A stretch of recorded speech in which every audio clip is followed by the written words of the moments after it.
The Fanboy and the Hater, a podcast hosted and produced by Mike Hall and Jim Harris, where we discuss the best and worst in movies, TV, and pop culture.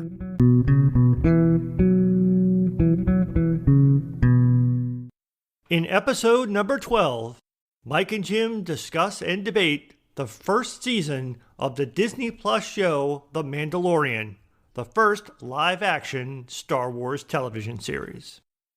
If I was going to pick an area to create what Disney said, we want to explore more of the Star Wars galaxy and tell new stories with new characters, I couldn't have picked a better choice than a Mandalorian story. And the reason for that is I was really concerned that a Star Wars television show would have the same problem that the movies run into, that they would feel boxed in by the stories of the trilogies and be concerned about how they would connect or collide with them.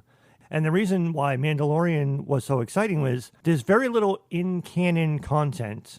The planet Mandalore is part of a large part of a Star Wars galaxy that has been left largely unexplored because it was a part of an alliance of independent planets that never joined the Republic. They also remained neutral during the Clone Wars.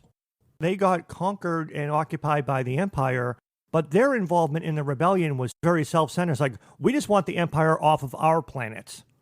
The other stories about Mandalore in canon, they're very anti-Force. They actually have a cultural distrust of anyone who uses the Force. That's the reason why you've never seen Mandalore or the Mandalorians in any of the live-action movies. What a wonderful way to have a safe storytelling space where you don't have to worry about getting pulled into the whole Empire, Republic, Jedi, Sith thing. But instead, the only thing I ever hear when I hear someone allegedly talk about this show, Baby Yoda is so cute. It's a marketing gimmick to get non-Star Wars fans to watch it. But that's exactly the point.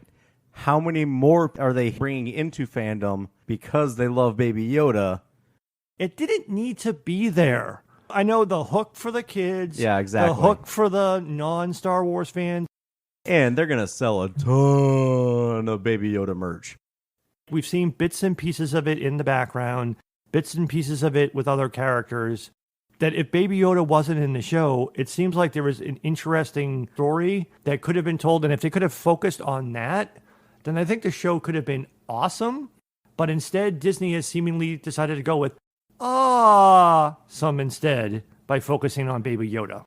Baby Yoda ruins The Mandalorian for me because it puts at the center of the story a force-powerful being that is the same race as one of the most powerful Jedis of all time, and then does the other thing that I didn't want to see this TV series do, connect to or make me think about the stories of the live-action movies.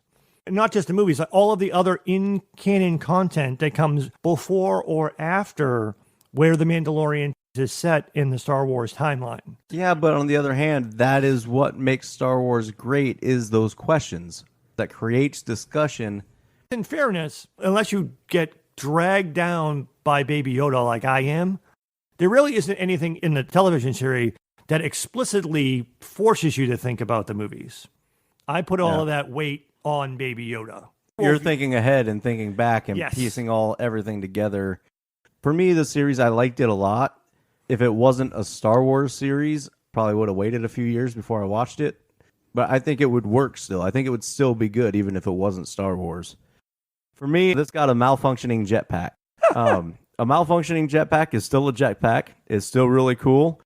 The series had some misfires. It malfunctions from time to time, but it was still a fun ride. You still got to ride a jetpack around.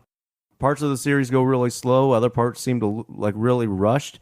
I really wish they would have eliminated the Tatooine episode and made the last 2 episodes into 3 episodes.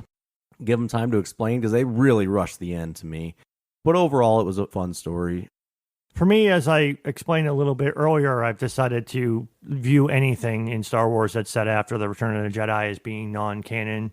So to me, this was just like a bad Legends novel or beginning of a series of Legends novels that I don't like.